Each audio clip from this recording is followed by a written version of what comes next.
Olá, irmãos, a graça e a paz, tudo bem com vocês? É um prazer muito grande estar aqui mais uma vez, conectado com você aí da sua casa, para a gente conversar um pouquinho sobre a palavra de Deus, para que a gente possa mutuamente sermos edificados e de fato ter as nossas vidas transformadas por essa palavra que é vida para nós. Amém? Você que está conectando agora, compartilhe essa live com os seus familiares, com os seus parentes, com os seus amigos, seus colegas de trabalho, com todas as pessoas que você deseja também ver o crescimento delas. Se inscreva no nosso canal do YouTube, caso você ainda não seja inscrito, e não deixe de ativar o sininho. Se você clicar no sininho, você vai estar apto a receber todas as notificações quando alguma live começar, quando algum vídeo novo sair. Então, se você ativar o sininho, sempre vai aparecer no seu celular a notificação e você não perde nenhuma ministração. Além disso, também nos siga nas redes sociais, no Instagram Verbo BH e entre no nosso canal do Telegram, para que você não perca nenhum conteúdo desses diversos que nós temos proporcionado para você, para que você seja edificado, para que a sua vida seja abençoada. Amém? Então, vamos dar início. Eu oro para que, de fato, a porta da palavra, da expressão vocal seja aberta sobre minha vida. E tudo aquilo que o Senhor colocou no meu coração possa ser transmitido da forma mais clara possível e que alcance também a sua vida, assim como o Senhor falou comigo. O tema da minha mensagem é Tesouros no Céu. E para a gente entender aonde eu desejo chegar com isso, abra comigo lá em Mateus, no capítulo 6, versículo 19, por favor. Mateus, capítulo 6, versículo 19. A palavra de Deus diz assim: Não acumulem para vocês tesouros na terra, onde a traça e a ferrugem destroem e onde os ladrões arrombam e furtam. Vamos parar aí só um minutinho para a gente conversar sobre esse texto. Jesus está falando sobre os tesouros daquela época, certo? Quais eram considerados os tesouros orientais para aquele povo? Roupas caras, ouro, prata. Então, era esse tipo de tesouro a que Jesus estava se referindo. Então, quando ele fala sobre traça e ferrugem aqui também pode ser traduzido por caruncho, existiam uns baús de madeira em que as pessoas colocavam suas roupas e colocavam também as suas joias. O caruncho facilmente ele consegue afetar a madeira e a traça consegue corroer aquelas roupas. E assim como a prata e o ouro podem ser roubados pelos ladrões. Então, Jesus está falando que esses tesouros acumulados, significa acumular. Você recebe, você corre atrás, mas você sempre retém aquilo, né? Como uma represa. Você vai retendo, acumulando, buscando cada vez mais e mais. E Jesus fala para a gente não acumular esse tipo de tesouro. Aí no versículo 20 ele diz: Mas acumulem para vocês tesouros nos céus, onde a traça e a ferrugem não destroem e onde os ladrões não arrombam nem furtam. Pois onde estiver o seu tesouro, aí também estará o seu coração. Então, Jesus ele faz um comparativo com os tesouros naturais, com os tesouros terrenos. Obviamente, com o passar do tempo, nós ainda, na nossa sociedade, nós almejamos roupa, ouro, prata, essas coisas todas. Mas, ainda assim, hoje nós temos tesouros diferentes também, né? Às vezes, seja mais valioso para você um carro do que uma roupa, um celular novo, de última geração, dentre tantas coisas, tantos bens materiais que são colocados à nossa frente todos os dias. Mas Jesus fala assim: mas acumulem para vocês tesouros no céu, onde a traça nem a ferrugem destroem e onde os ladrões não têm capacidade de arrombar e roubar. O que é na nossa vida que nós podemos focar, que nós podemos investir, que de forma alguma vai ser prejudicado pela ação do tempo, vai ser prejudicada pela ação de traça, de ferrugem, de ladrões? O que nós podemos investir na nossa vida que vai ser intocado e vai produzir resultados eternos? Pessoas. Amém? A Bíblia diz que onde estiver o seu tesouro, ali também estará o seu coração.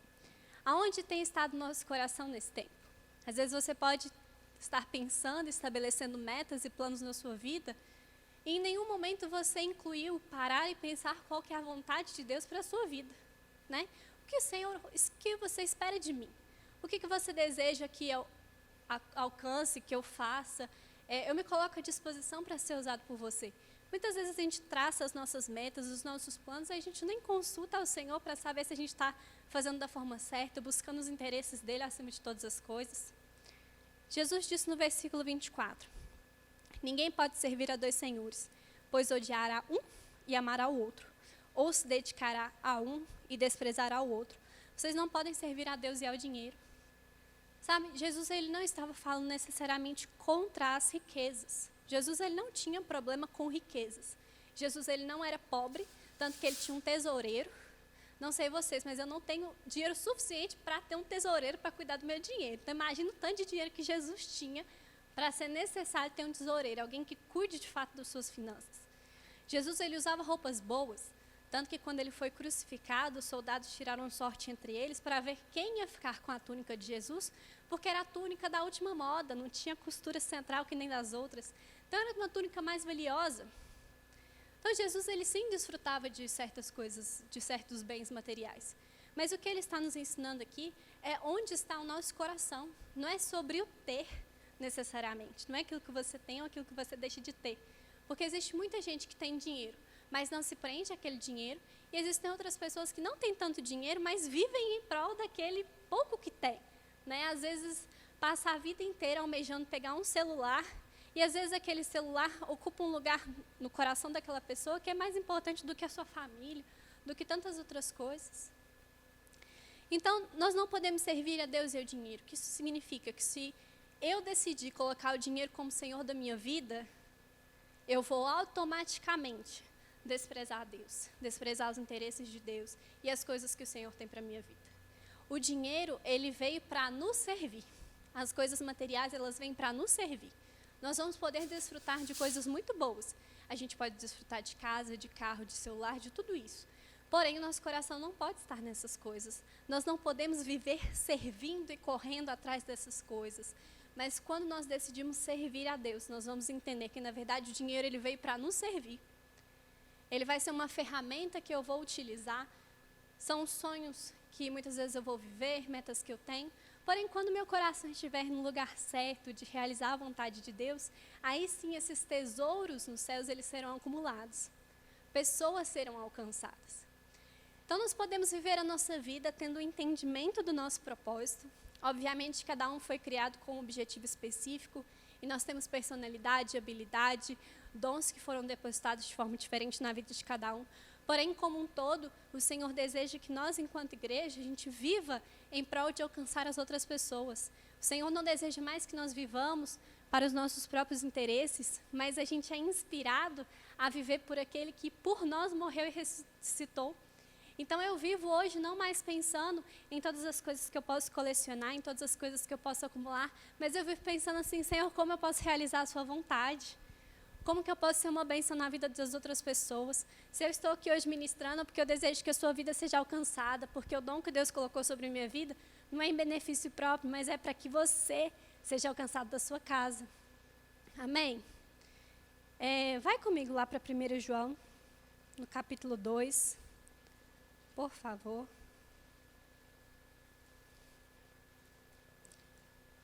1 João, capítulo 2.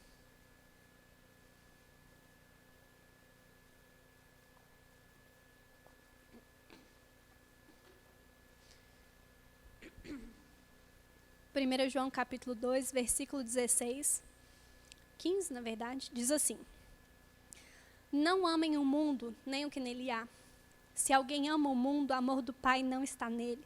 Pois tudo que há no mundo, a cobiça da carne, a cobiça dos olhos e a ostentação dos bens, não provém do Pai, mas do mundo. O mundo e a sua cobiça passam, mas aquele que faz a vontade de Deus permanece para sempre. Então entenda, você pode buscar viver os prazeres que essa terra tem para oferecer. Você pode buscar bens materiais que a cada momento você compra um telefone agora, no outro dia já é lançado outro, que os valores das coisas materiais eles mudam a todo tempo, sempre vai ter um carro melhor, alguma coisa melhor para você ficar correndo e buscando atrás. Essas coisas passam, essas coisas são passageiras. O mundo e a sua cobiça passam, mas aquele que faz a vontade de Deus permanece para sempre. Então é necessário que a gente entenda de fato a vontade de Deus, que nós estejamos dispostos a cumprir essa vontade. No livro Ushuaia, o Simon Porter, é um livro dedicado a missões, ele fala assim que se nós pudéssemos pegar um estetoscópio, que é aquele instrumento usado pelos médicos para escutar os batimentos cardíacos e tudo mais, se nós pudéssemos escutar o coração de Deus, que nós ouviríamos? E aí ele fala assim, a resposta é almas, vidas, o mundo inteiro. Se nós pudéssemos escutar o coração de Deus, nós escutaríamos pessoas, o amor de Deus por pessoas. De fato, Deus amou o mundo de tal maneira que enviou o seu Filho para que todo aquele que nele crê não pereça, mas tenha a vida eterna. Então, tudo o que aconteceu até hoje foi com foco em pessoas. Jesus, enquanto ele estava aqui na terra, ele mesmo dizia que ele só fazia aquilo que via o Pai fazer e ele só dizia aquilo que ouvia o Pai dizer. Então, Jesus, ele sabia exatamente qual era a vontade do Pai e ele andou por toda parte fazendo bem, curando a todos os oprimidos do diabo, porque Deus era com ele. Todas as pessoas que se aproximavam de Jesus tinham a sua vida transformada. Pessoas que eram consideradas impuras pela sociedade, quando tocavam no seu manto, elas eram curadas e purificadas. Jesus, ele não tinha problema com lepra, Jesus não tinha problema com gente doente, não tinha problema com nada disso, irmãos, mas todos aqueles que se achegavam a ele, com o coração aberto e dispostos a receber, existia uma solução. Jesus era a solução daquele povo. E assim, da mesma forma, irmãos, o Senhor nos deixou essa incumbência, o Senhor nos deixou essa missão, de que através das nossas vidas nós também possamos alcançar as outras pessoas. Nós carregamos a solução que o mundo precisa. Amém? Vai comigo para Mateus, no capítulo 9.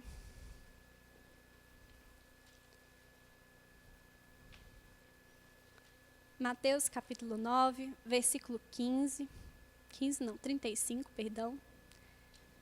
Mateus 9, 35, diz assim: Jesus ia passando por todas as cidades e povoados, ensinando nas sinagogas, pregando as boas novas do reino e curando todas as enfermidades e doenças.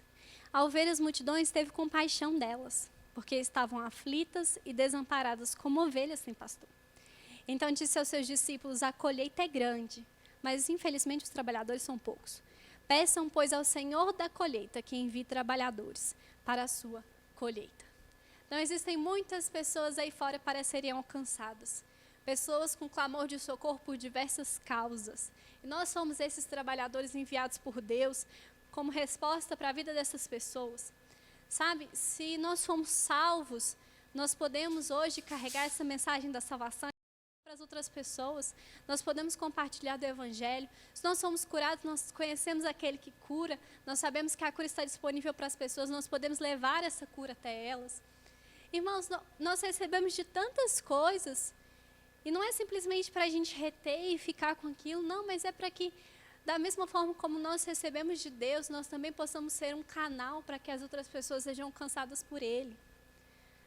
De fato, o Senhor nos inspira a ser sal da terra, a ser luz do mundo. A Bíblia diz que nós fomos estabelecidos como luzeiros nesse mundo, nessa geração perversa. Existem muitas coisas acontecendo aí fora que nós muitas vezes não nos damos nem conta. Eu peguei alguns dados para compartilhar com vocês. E atualmente 23.973 crianças e adolescentes estão em situação de rua no Brasil. A cada dia 30 crianças e adolescentes são assassinadas no Brasil. Durante a quarentena houve um aumento de 50% dos casos de violência doméstica. Nós estamos vivendo isso agora. Entre 2011 e 2017, 141.105 casos de violência sexual contra crianças e adolescentes, sendo que 69,2% ocorreram na própria residência. Então, o mundo, ele clama por socorro. E nós podemos ajudar de diversas formas. O que tem ardido no seu coração durante esse tempo? É para você levantar uma ação? É doar uma cesta básica? É você fazer uma ligação para alguém que você sabe que precisa? Como você pode impactar a vida de alguém hoje? Como você pode fazer a diferença na vida de alguém hoje? Todas as vidas importam, todas as pessoas importam aos olhos de Deus. O Senhor não criou ninguém para ser desprezado, deixado de lado, mas o Senhor criou a todos nós para que nós dessemos certo, para que a nossa vida fosse um sucesso de fato. E se nós temos experimentado disso, se nós nascemos de novo, seria muito egoísmo da nossa parte a gente simplesmente reter todo esse conhecimento que nós temos, sabendo que aquilo que nós aprendemos, aquilo que nós temos desfrutado, também é a resposta para a vida de outras pessoas. Nós não estamos aqui na Terra simplesmente para viver como uma ameba, como se a gente não tivesse coisas para fazer. Mas a igreja, ela continua aqui ainda hoje porque existe muita coisa a ser feita, existe muito trabalho a ser feito. O Senhor, depois da gente ser salvo, sendo incomparavelmente melhor estar com Cristo, nos deixou aqui porque a gente tem coisa para realizar. O Senhor não nos deixou aqui simplesmente para que eu conseguisse ficar do ano, eu conseguisse celular do ano. Não, não. Ele nos deixou aqui, Ele nos estabeleceu com uma missão de alcançar o próximo, de alcançar as outras pessoas. Às vezes a gente fala assim, não, mas eu não tenho os recursos suficientes para alcançar as outras pessoas. Mas você tem a sua boca, você tem a palavra de Deus dentro de você, você tem a oportunidade de fazer uma ligação, de mandar uma mensagem, de enviar essa live para alguém. Mas isso é muito pouco. Irmãos, nós não sabemos, de fato, o resultado daquilo que nós consideramos pouco, até que a gente esteja disposto a cumpri-lo. É muito pouco para você, mas pode ser tudo aquilo que outra pessoa precisa. O Jesus te ama pode ser muito pouco para você, porque você já está consciente dessa realidade, mas pode ser tudo o que o motorista do ônibus que você pega todos os dias precisa escutar. Quando eu decidi e falei assim, Senhor, eu quero ser um instrumento nas suas mãos, eu quero realizar a sua vontade, eu quero que todos os dias, de fato, eu possa ser guiada e direcionada pelo seu Espírito para alcançar a vida de outra pessoa, com aquilo que o Senhor já tem depositado na minha vida, eu posso alcançar outro. Eu fui perdoada, eu sou amada, para que eu também possa amar as outras pessoas, para que eu também possa liberar perdão para outras pessoas. E dessa forma, quando nós vivermos conscientes de que o interesse de Deus está em pessoas, que Jesus ele foi enviado, ele foi até as últimas consequências por causa de pessoas. Quando nós entendemos o real propósito e o real motivo, irmãos, não vai ter absolutamente nada que nos desvie desse caminho, porque a gente vai começar a entender mais a dor do outro, vai entender que nós carregamos solução, que de nós fluem rios de águas vivas, e esses rios de águas vivas, eles servem para saciar a sede de outras pessoas. São coisas e habilidades e dons, coisas que o Senhor colocou na nossa vida, não para a gente simplesmente reter para nós mesmos, mas para que recebendo delas a gente possa transmitir e passar às outras pessoas. Irmãos, eu não quero viver nessa terra sem deixar um legado, eu não quero viver nessa terra sem ser relevante para a vida de alguém. Eu não quero depois me apresentar diante do Senhor e o Senhor falou assim, Márcia, você conquistou muitas coisas boas, sim, porém você se esqueceu do principal, de todas as pessoas que eu coloquei no seu caminho para que fossem alcançadas, e você não moveu um dedo, de fato, para que a vida delas fosse transformada. E imagina você chegar diante de Deus e você receber esse feedback da sua vida aqui na terra. Misericórdia, eu não quero isso para a minha vida, eu creio que você também não. Então nós precisamos estar conectados e conhecer de fato o coração de Deus, e entender que o coração de Deus grita por pessoas, são pessoas que precisam ser alcançadas, são pessoas que precisam todos os dias, de fato, de receber essa palavra, para que elas tenham a chance e a oportunidade de terem suas vidas transformadas, assim como a minha e a sua vida foi transformada. A Bíblia diz em Atos, no capítulo 1, vai comigo para lá. Atos, capítulo 1, versículo 8 diz assim, mas receberão poder quando o Espírito Santo descer sobre vocês, e serão minhas testemunhas em Jerusalém, em toda a Judeia e Samaria, até os confins da terra. Então todas as pessoas importam para Deus, e o Senhor nos estabeleceu como testemunhas para que a gente possa ir de fato e alcançar essas pessoas. A gente não tem a capacidade individualmente de alcançar o mundo inteiro, mas pessoas que precisam de ajuda estão mais perto do que a gente imagina. Pode ser um colega de trabalho seu, a gente simplesmente precisa estar atento, com as antenas espirituais conectadas com o Senhor, para entender o que Ele deseja que nós façamos.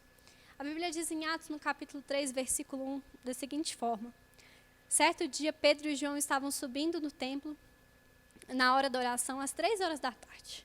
Estava sendo levado para a porta do templo chamada Formosa, um aleijado de nascença. E a Bíblia diz mais para frente que aquele homem já tinha 40 anos de idade, que ele era colocado todos os dias para pedir esmolas aos que entravam no templo.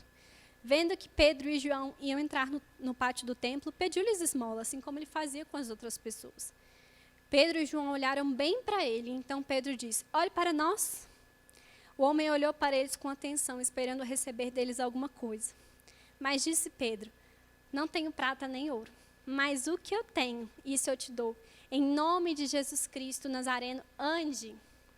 Segurando-o pela mão direita, ajudou a levantar-se. Imediatamente os pés e os tornozelos do homem ficaram firmes. E de um salto, pôs-se em pé e começou a andar. Depois entrou com eles no pátio do templo, andando, saltando e louvando a Deus. Sabe, era um dia comum para Pedro e João. Eles estavam indo orar no templo, no horário de costume, entrando pela porta de costume. Só que eles estavam sempre atentos às oportunidades que Deus dava para eles. E esse homem aleijado de nascença, naquele local, naquele dia específico, naquele horário, era uma oportunidade de que a vida dele fosse transformada. Ele não tinha expectativas, irmãos, daquele dia de ser curado. Ele não tinha expectativas de que sua vida fosse transformada radicalmente daquela forma. Talvez já tivesse até acostumado, porque 40 anos sendo aleijado. Mas mesmo assim, os discípulos falaram, olha, eu não tenho prata nem ouro, essas coisas materiais eu não consigo te entregar. Mas existe algo que eu sei que vai transformar a sua vida, que eu sei que vai te abençoar. Aquilo que eu tenho, eu te dou. Em nome de Jesus Cristo, levanta e anda. O que você tem que você pode dar para as outras pessoas é o conhecimento da palavra. São mãos que são impostas sobre os enfermos, eles são curados. O que você tem para dar para as outras pessoas e o que você tem para compartilhar? Qual o legado que você vai deixar? Qual é a forma que você vai se dispor a ser usado pelo Senhor? Eu lembro de vezes na minha vida, e eu vou contar isso para a gente caminhar para o encerramento, em que antes de eu sair de casa, eu falei assim, Senhor, eu quero compreender melhor as pessoas e ver as pessoas assim como o Senhor as vê. E de fato, quando você se dispõe assim no coração, você vai ver que o Senhor vai te dar muito trabalho durante aquele dia para você realizar. O Senhor vai te direcionar a falar com muitas pessoas. Ah, mas é tímido, não tem recurso financeiro. Irmãos, você vai ser usado por Deus dentro daquilo que você se dispor a ser usado. Se for as suas finanças, coloque à sua disposição as suas finanças. Se for a sua boca, as suas palavras que saem da sua boca, coloque à disposição do Senhor. Seja o seu carisma, sua forma de conversar com os outros. Coloque à disposição do Senhor aquilo que Ele já entregou nas suas mãos. E eu lembro de uma vez que eu falei assim, Senhor, eu quero compartilhar de uma forma mais clara, mais específica da sua palavra com alguns colegas de trabalho meu na época. Mas, Senhor, me dê uma oportunidade para que isso seja feito, porque era difícil ter contato com os meus supervisores, as pessoas que estavam acima de mim. Mas a gente estava indo no refeitório, almoçou todo mundo junto, na hora de voltar. Eu fiquei sozinha com uma supervisora minha. E, por incrível que pareça, ela quem começou o assunto. Eu falei assim, eu simplesmente estou pegando carona, porque a oportunidade foi aberta de que a vida dela fosse alcançada. Irmãos, dessa forma, são em coisas simples do dia a dia que a gente vai se colocar à disponibilidade do Senhor, que a gente vai ser um instrumento nas mãos dEle e que a gente vai ver os resultados de fato. Esses são os tesouros que nós podemos acumular no céu. Nós não vamos subir com um carro para o céu, mas nós podemos levar pessoas junto conosco para lá. Então, que nos nossos corações possa ser alinhado o nosso foco, o motivo pelo qual nós estamos aqui, as nossas metas, os nossos planos, aonde eu tenho investido meu tempo, aonde eu tenho investido meu dinheiro. Pode ter certeza que o investimento na vida de pessoas, do seu tempo, do seu dinheiro, do seu conhecimento, é o investimento que tem o melhor retorno do mundo, é um retorno eterno. Pode ter certeza que quando você se dispõe a compartilhar da palavra de Deus, quando você se dispõe a compartilhar do Evangelho, o Senhor fica satisfeito com isso. Porque, de fato, nós fomos colocados aqui para pregar o Evangelho, para levar essa mensagem de salvação para todas as pessoas. Amém? Então, de fato, que você seja abençoado pela prática dessa palavra, que aquilo que você pode reter e absorver nesse momento, não fique só para você. Que você possa ser uma bênção, um instrumento utilizado por Deus para alcançar a vida de outras pessoas. Nesse momento, nós não estamos saindo de casa, nós não estamos nos relacionando da forma como nós nos relacionávamos antes. Mas isso não significa que nós não podemos alcançar a vida de outras pessoas. Nós não significa que não existem recursos suficientes à nossa disposição e ferramentas para que outras pessoas sejam alcançadas. Então, faça bom uso desse conhecimento que você tem, faça bom uso dessa palavra que você tem recebido. Não retenha só para você, mas viva a sua vida em prol de outros. Viva a sua vida fazendo a vontade de Deus, conhecendo os interesses do nosso Pai. E eu tenho certeza que essas suas ações, elas ecoarão pela eternidade. E você vai ver os resultados e se alegrará no futuro. Porque você deu do seu tempo, você investiu do seu dinheiro, das coisas que você tinha, em coisas com retorno eterno. Amém?